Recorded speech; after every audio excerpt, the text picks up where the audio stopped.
Like how did your journey into Christianity relate to that throughout the process of discovering, what you were Sure. passionate about?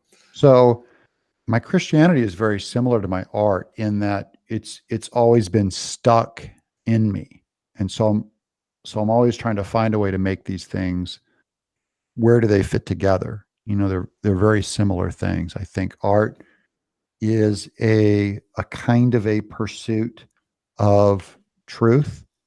It is a kind of a pursuit to objective beauty. Um, the best art has a moral element to it. So it's not just me farting around making visuals. It becomes, God, what do you want me to do with this? He gave me a hammer. What do you want me to do with this hammer? And so here's a question sort of relating to all of this. Yeah. Like I notice as I read what you do, I notice like the themes in it being like the relationship they have to your faith and things like that. Um, I get how conscious are you of um, the way that those themes end up in your novels and in your work, and how much of it is that accidental and what? Yeah. Yeah, Nothing in my graphic novels are accidental. They're very right. much planned and written and crafted, and it's a very deliberate art form. Hmm. Like you put it there on the page. Fine. Some magic happens in there also, but I have no control of that. But it's not like Yeah. a character suddenly emerges that I didn't put in there. Right. I mean, like, yeah, like when I've made really weak attempts at a little bit of fiction, but none of it went anywhere. It's just Yeah. hiding on my computer somewhere. But it's Yeah. like that I would love to be able to do something really like allegorical, Yeah. But at the same time, I feel a little stifled when it's too structured. Right. Like I agree. I have to get this theme in there. I have to get this theme in I there. agree. I don't feel like I should do that. I But at agree. the same, It's very difficult. yeah, yeah. So I guess that's one extreme. But then there's people who just, from what I hear, they sit and write and discover it almost as they go. Yeah. From what I've heard, I don't know. Yeah. Where do you fall in that spectrum, if it's a spectrum? I very much strong will everything into my books. So if there's a theology theme or topic, it's put in there. Hmm.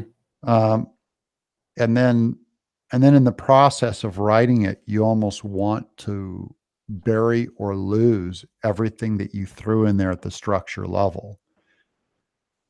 So that includes the entire plot, even if it's immoral, if it has nothing to do with morality. You're trying to bury that plot with so much detail that the reader doesn't see the mechanisms underneath everything, forcing everything to a conclusion. Hmm.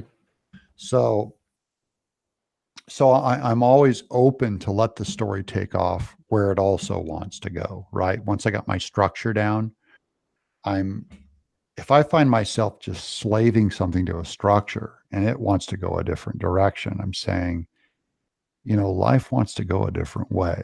and it's not based on moral compromise. It's based on letting the characters tell the truth within their context. How's that? Right. Yeah.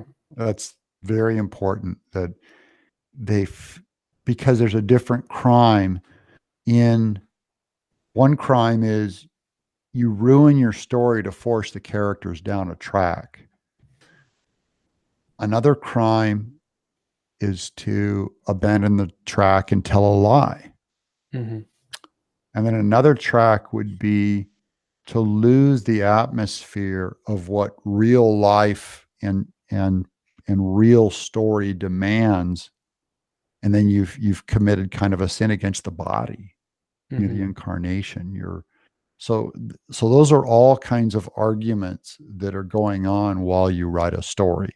Yeah. So it's not, and then you really kind of hope that you luck out and go, I hope this turns out good because I don't feel entirely in control of all those moving parts. It's just, and so really my answer to that has been to be as prolific as possible. Because if I'm telling a ruinous story, I need to get on to the next one.